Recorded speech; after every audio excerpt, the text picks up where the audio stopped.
I spent 10 years in prison. I've been out a few years, and there are a few things that I did not do before prison, y'all. But I can't seem to shake them. I've been home now a couple years, and I cannot seem to shake these things. This first one, it sucks. It's bad. Bad news bears, y'all. Okay? Listen. Before I went to prison, I was perfectly fine with having my clothes washed with, like, let's say my roommate. When I was 18, I had a roommate. We had an apartment. We used to wash our clothes together if, we didn't have a large load. Even, growing up, my clothes would be in with my brothers or sisters or my mom's.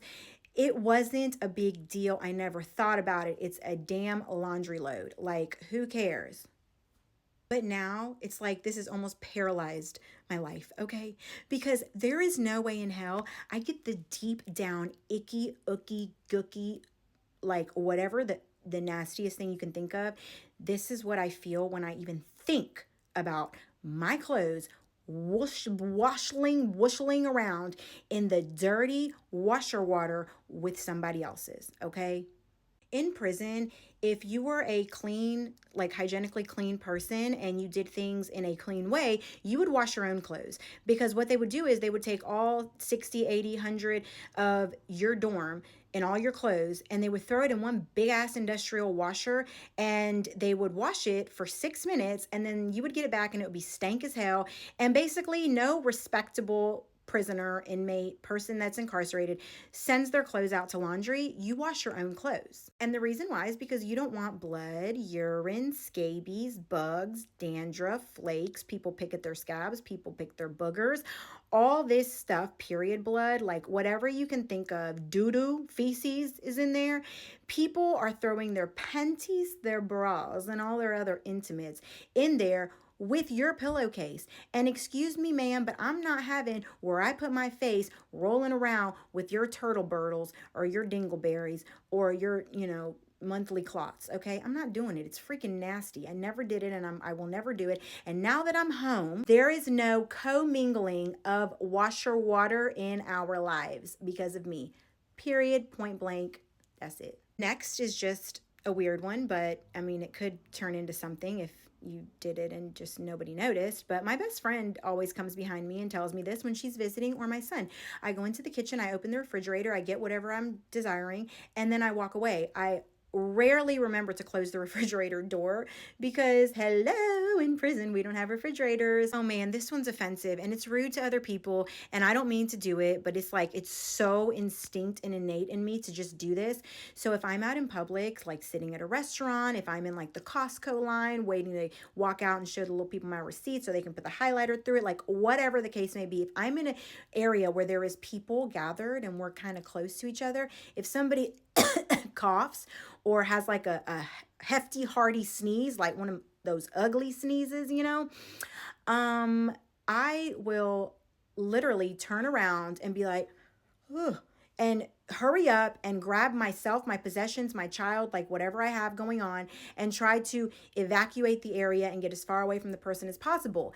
They could be like 3 people back, but I just know that some spittle from your cough or your sneeze traveled to me, and now your dirty spittle particle, it's on me, and I'm not okay with it. Because like in prison, if you get sick or something happens to you because some airborne thing caught you from someone else, you're not going to get the medical attention or care that you need. Okay, so this one's not that crazy, but it kind of is. Like, I'm on another level. Okay, I'm on a whole nother level.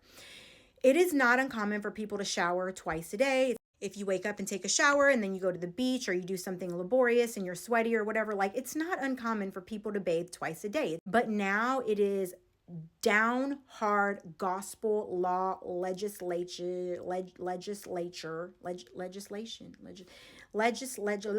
has passed a law in my mind that you must shower twice a day. Okay, it's like you're not getting around it. We live in Florida, but for some reason their inhumane asses want to give you no AC in a Florida state penitentiary. So you baby, if I don't know if you guys have ever been in Florida in July or August, but the humidity is at an all-time insanity.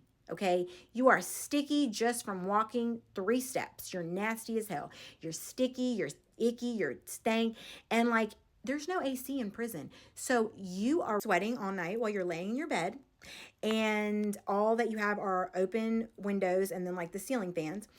And when you wake up, you're gross. So you take a shower so you can go about your day. And then you don't have cars in prison, but the prison compound is fairly large. So you walk everywhere. So you're just sweating. Now, to piggyback off of that, because you are nasty in prison, and when you shower, you're usually showering off a lot of sweat and like the accumulation of the day and walking around the prison compound, there is like this unspoken rule in prison that when you get in and you lather up, so once you do your first round, that's just to get everything off, okay?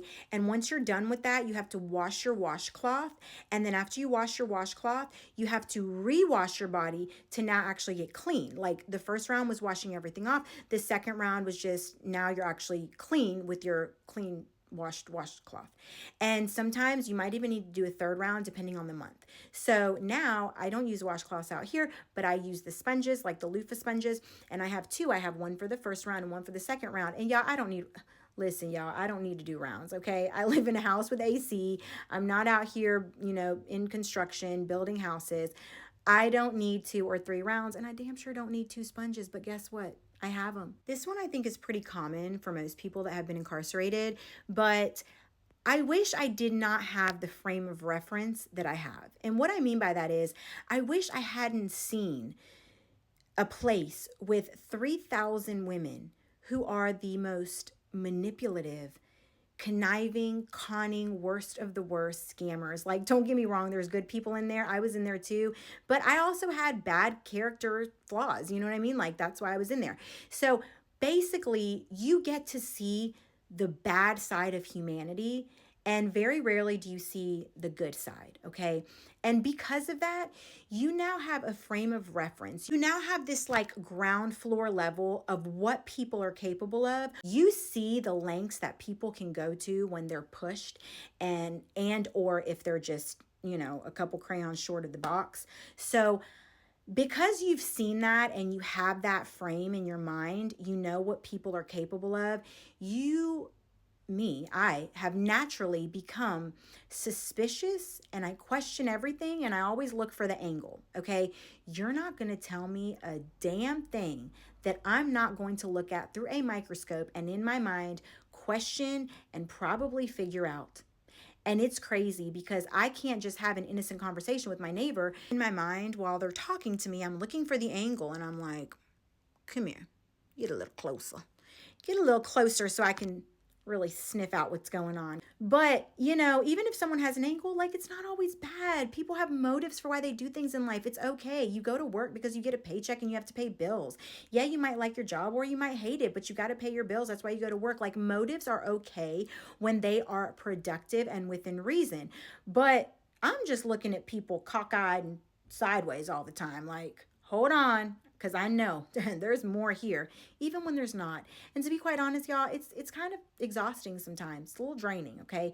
And last but certainly not least, I know that ramen noodles are a way of life for like the, cliche poor college student who doesn't want to cook a meal. But I'm gonna tell y'all something. Women are creative, and so are men when they're incarcerated, okay? You don't have a lot, so you make a lot out of a little.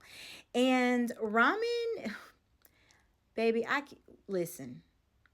If you ever came to my house on a ramen night, you're going to get some gourmet stuff that you think should be in a restaurant. And literally, if it was presented on a plate properly in the right setting, it could be really gourmet.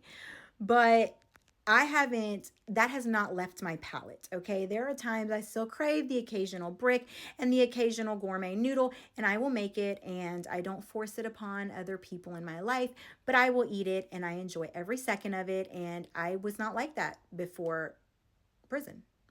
Ramen was just here and there, and boil it up and eat it with the little powder and keep it moving. No, no, no, no, no, no, not now. Now it's like a whole thing, baby. It's a dish, okay? You could take this thing to the potluck. All right. So, anywho, those are some things that I have not quite been able to shake out of my life. If you guys enjoy this video, follow for more, give me a heart. I would really appreciate it. It's free for you guys to do those things, but it's very encouraging. It helps out a ton. It kind of lets me know that I'm doing things that you guys like. And leave me a comment if there are things that you guys do that are similar to this. If you guys want to hear a raw and uncut story about one of my true crimes, it's right here in this orange thing. I love y'all. I appreciate y'all, and I will see y'all in the